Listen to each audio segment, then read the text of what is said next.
Hello, welcome to Tri Indaryati channel, a retired woman not to be idle. Listeners, in this video, I would like to highlight an international event of the Osaka World Youth Meeting 2023, Day 6. You will see how the students of Senior High School Yogyakarta, in collaboration with Ritsumeikan Senior High School, Osaka, Japan, prepared to be on stage to do a presentation on the theme Conflict Resolution, referring to SDGs or Sustainable Development Goals. They struggle hard to elaborate and formulate the theme as to implement it in the real global situation. Let's see not only in their deepest thought, but also the action as well. Knowing each other among the team is the best way to be able to cooperate and mingle. People say if you want to know the people, you must have to know their culture first. Yes, right. Thought is represented in behavior, while behavior is getting along with personality. These formula are important points of making collaboration is something successful. Together, the students of SMA3 Yogyakarta and Ritsumeikan Senior High School were heading to the campus hall of Ritsumeikan University, the venue where the World Youth Meeting was going to be. They went there by a bus, and it took for about 45 minutes.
The campus environment was a nice location, situated in an outskirt. Ritsumeikan University surrounding was quite enough. Such it is demanded for academic situation, a situation for learning. Ritsumeikan University consists of many buildings for classes, some auditoriums, the big and smaller ones, some departments, libraries, laboratories, and some other function rooms. Beside the United main building, there is a very large dormitory where a lot of students are living there. Taking time for about 45 minutes from Ritsumeikan Senior High School to Ritsumeikan University by bus, we enjoyed beautiful panoramas. The city was very clean, tidy, with big and high buildings as city's metropolis city, Osaka. Before arriving at Japan, both schools, SMA3 Yogyakarta and Ritsumeikan Senior High School, had been engaged in collaboration fire line. Then the result of each is being evaluated and performed when they directly met face to face.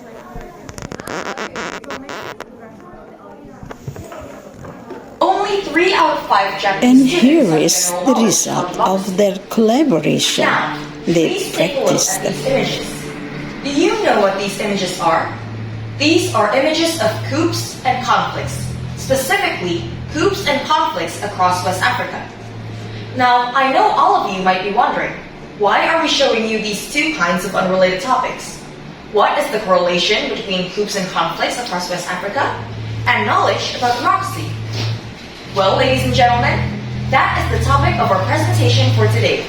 We are from SMA Negeri 3 Batmanaba and Ritsumeikan High School, and the topic of our presentation today is Democracy in Danger. Youth as a catalyst holder. And now you might say, why did we choose a conflict that took so far away from us? Well, you have to know that since 2010, there have been 40 coups happening in Africa, 20 of which happened in the West. And those coups are mostly caused by weak governance and democracy. You might think, those two things don't always cause coups, right? And the answer is, you'd be right, kind of. However, you must know that weak governance and democracy often results in lower quality of life for its citizens. I also have to remind you that for this year and next year, many countries will have their national elections, including Indonesia and the US. So, it is a sensitive year for democracy, and a strong democracy is fundamental to us all. Next. And as you can see, here is the data of West African countries that had their coups since 2020. Next. Okay, so now as you can see, there are 3 types of violences occurring. So which are direct, such as the bloodbath and shooting, happening during or after the coup. And secondly, structural, such as further discrimination of minorities, also happens after the coup. And finally, political, such as use of force by military to seize power. There are 2 SDGs goals that are affected by this topic. One is goal 16. We must strengthen domestic organizations related to the ability to prevent violence and combat terrorism and crime. The second is goal 4. We think it is important to see the extent to which education for sustainable development is mainlined in national education policies and so on. So, we all know that civics education could be boring and monotonous. And based on the survey that we show above, it shows that over 75% of both Indonesian and Japanese students like to play games. And based on that survey, we decided to make this. It's a game about election, democracy, and government. This game will contain quizzes, facts, and also a simulation on how the government should work. But the question is, how do you make this game to be accepted by the students and the teenagers? So, we will be working with 2 stakeholders, government and schools, to incorporate our game into the formal curriculum as an additional supplement, and also to invite all teachers in the country to use and promote our game as a teaching tool. Now, the reason why we choose this solution is that we want to achieve 2 things. First, to increase knowledge about democracy and political, and also to increase trust in the government. Our game will be called DECA, which stands for Democracy and Government. This will be the homepage, which you can just press play. Next is the mode selection. We will have 3 modes: the single player, multiplayer, and quiz mode. There will also be an information page and profile section. As for the profile section, you can create and customize your own character and put your name on it. As for the information page, it will contain information, facts, and materials related to civics. The quiz mode, we plan to make a water balloon shooting game rechargeable by answering questions and puzzles. The single-player mode will help the voter in the government official simulation. Here's an example of the voter simulation. As for the multiplayer mode, players are given different social stances as their roles, and they have to reach the most satisfactory resolution through discussion. And that is all for our presentation. Thank you so much for your attention. Join the best And our voices Turn up the cup. for the future. Give applause. 5 minutes. Okay. Follow that the question and answer, yeah? Okay? Ready? Questions. Question and oh, wait. Yeah, question and answer, right? Yeah. Okay. Belum. 3 minutes. We can look. Okay, yeah. Okay, 1, 2. I see that you guys have like very creative solutions, and I really appreciate that. A game that is very creative and unique. But perhaps you already seen like similar games ever exist before, quizzes, discussions, and so on and so forth. So can you tell me what is so special about your game that can probably different from other games out there? So what is going to be special about our game? There are several things. So the first is localization. Most of the similar games that we notice only have their language in English or perhaps Spanish, and that is not really inclusive, right? So we plan to have the game more localized, so more language options.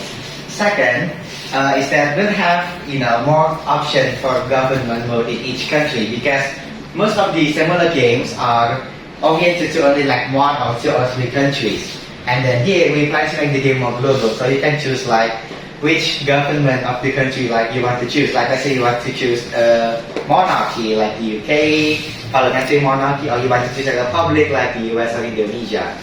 Yeah, that is the specialty of our game. And the third is the discussion mode. The discussion mode here is more towards achieving the most satisfactory conditions, making policies to achieve that, as opposed to discussion like, let's say, I don't know, Among Us, or maybe something similar to Work Out Who is the Imposter. Thank you. Second questions, please. Ladies and gentlemen, the next presentation is from SMA 3 Yogyakarta and Ritsumeikan Senior High School. Time is yours. Have you ever noticed that some countries in Southeast Asia, like Indonesia, Philippines, Malaysia, and Vietnam, are only earning 5% of the US annual income? Most people stop their study after middle school. According to the World Population Review, 62.1% students in Indonesia only graduate below upper secondary school. Most students have to work to afford the basic necessities, and that happening because their parents don't have enough money to high quality education, because they are still stuck in the cycle of poverty. That's why we, Ritsumeikan High School, and SMA Negeri 3 Manado will bring out education remains that beacon for millions of children. We want every single one of you to know that education is essential in our livelihood. In some Southeast Asian countries like Indonesia, due to poverty, a lot of children are unable to pursue a higher level of education, which in turn significantly reduces their chance to improve their livelihood. They will end up working for jobs that aren't stable with high chance of unemployment. This will cause a cycle of poverty that will continue to occur and will raise conflict due to survival instinct. Crimes could be everywhere because they will do anything for them to survive. Take a look at this. Child terrorism, human trafficking, and child labor. Why do you think this kind of thing happens? This thing happens because people aren't educated enough. The failure to improve their life leads to crime. By not getting a proper education in a world that is rapidly changing, children will lose the chance to live in society, and they will also be deprived of a better future. In this case, education is a pivotal means to free themselves from underpaid jobs, unfair treatment, and overworking. According to SDG 4.4, 8.6, and 60.7, by providing the necessary knowledge and materials, children can learn by themselves about how to make money or how to work in a certain area of knowledge. Only by having better education and skills and getting a decent job, youth can be a part of decision maker in society. Referring to our SDGs activities, we have a target to decrease the number of people unemployed, increase quality of life, and prevent equal chance for all. Of course, we can't do it all alone. We need the help of government and schools. The government can help us to socialize our application all our schools. And schools can help us to use this application for education support in school. By also promoting this educational application through social media, we can reach a larger target successfully. That's why we came out with an educational application called We Reach. Then why does it have to be an application? Application is the best solution in this global era because it is easily accessible. People all over the world can access information and materials to learn formal knowledge and our life skills and improve their quality of life by joining events or workshops that are held in their countries. Today, United Community is the most important thing to achieve.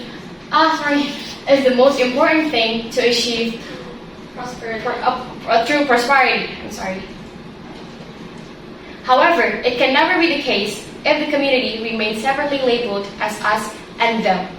To unite is to embrace. And that's why our application is called We Bridge.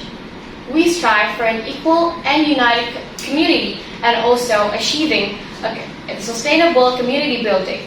And that what makes our application different. We trespass the boundaries of formal connection and go beyond. Acknowledging education is an essential part in a community building. We strive to improve children's access to them. We Bridge offer features of school materials with various kinds of school subjects and school grades, online libraries, AI, information storage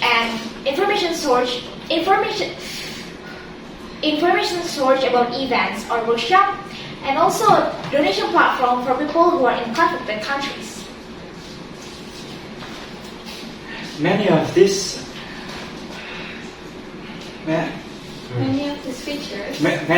features provides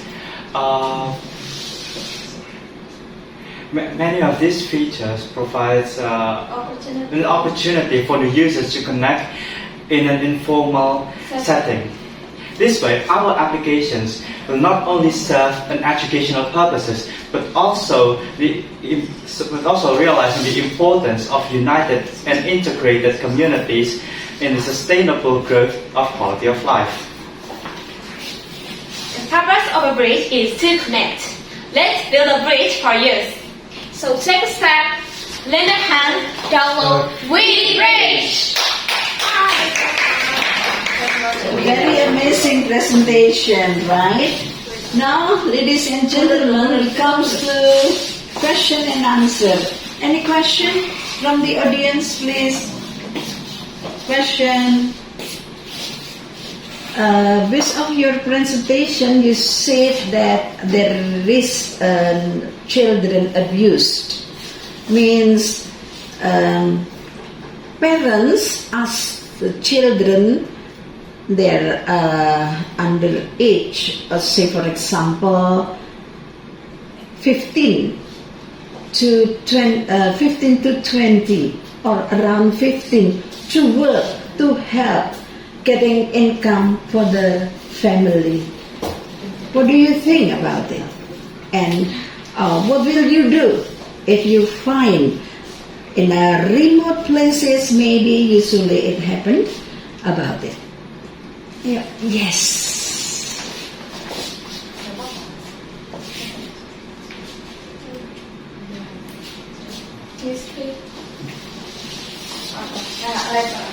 For me, it's okay for students to help their parents to work to afford basic necessities.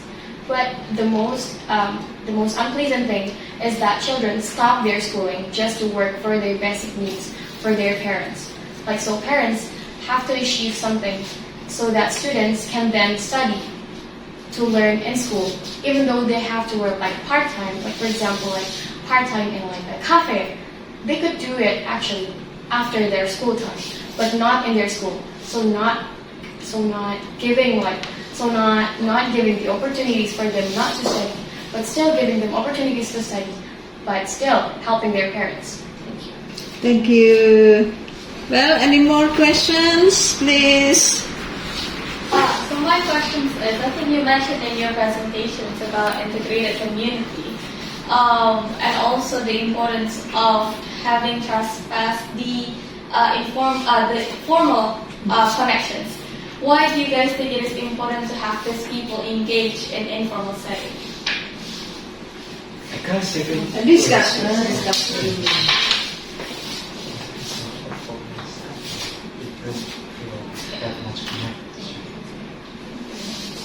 Because if it were in a more formal setting, we don't see really any connection.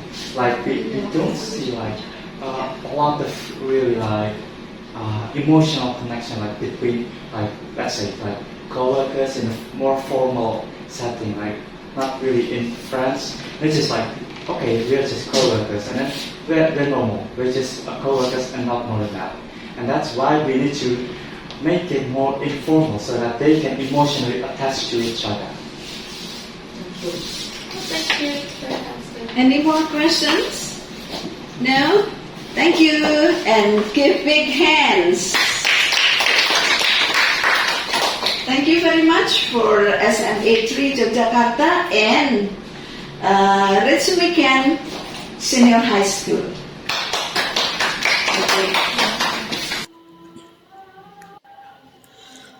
That's the end of today's video. See you on the next issue. Bye-bye.